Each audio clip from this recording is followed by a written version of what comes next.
tu imi kovot su savim. Tu negali gyvent šitą gyvenimą, jeigu visą savo energiją ir visą savo laiką išvaistai šitoms beprasmiškoms kovoms. Kas iš tiesų įvyksta yra tai, kad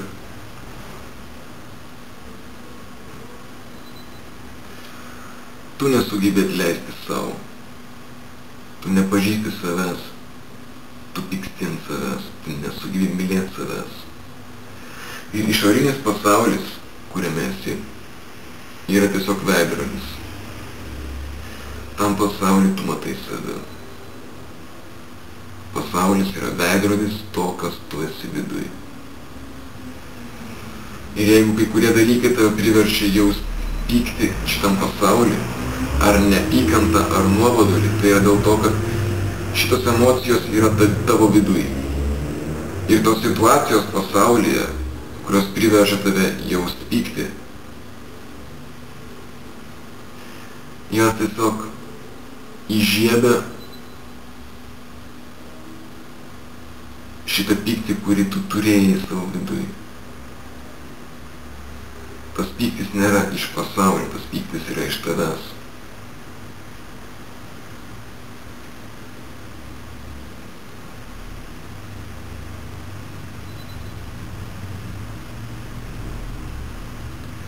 Nes nepažįsti savęs ir nesugebėt leisti savo.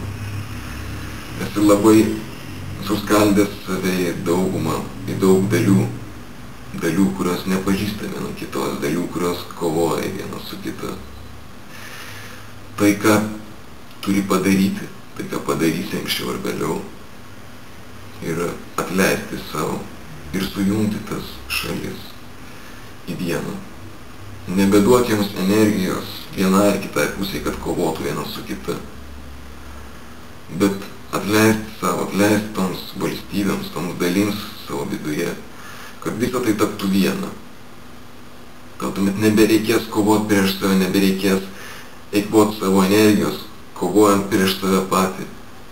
Ir tuomet tu turėsi nežemišką energiją, nežemiškai stiprią energiją ir gyvybę savo viduje, kurią galės išreikšti šitą pasaulį, išreikšti į savęs pažinimą, išreikšti, paversti savo gyvenimą į tikrą istoriją, pakeisti šį pasaulį.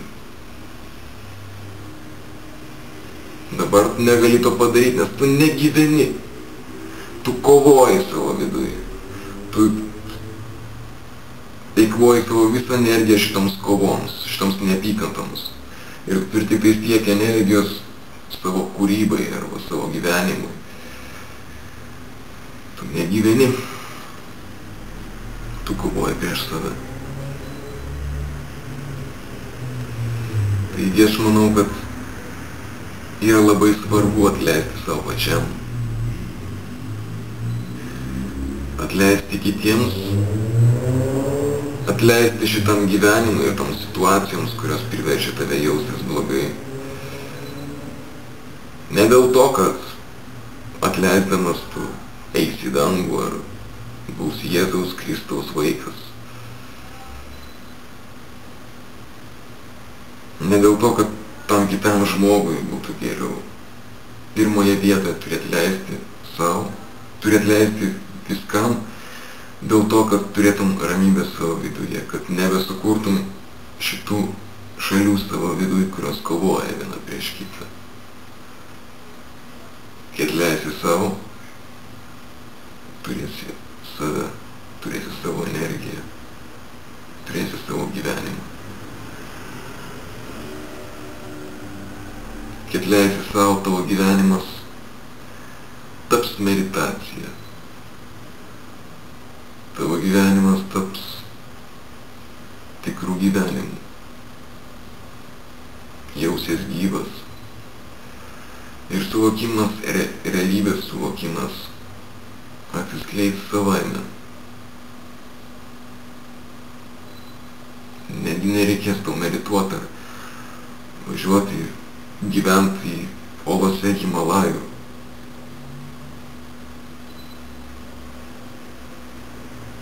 sujungsi šitas dalis savo viduje į vieną, tu prisiminsi save.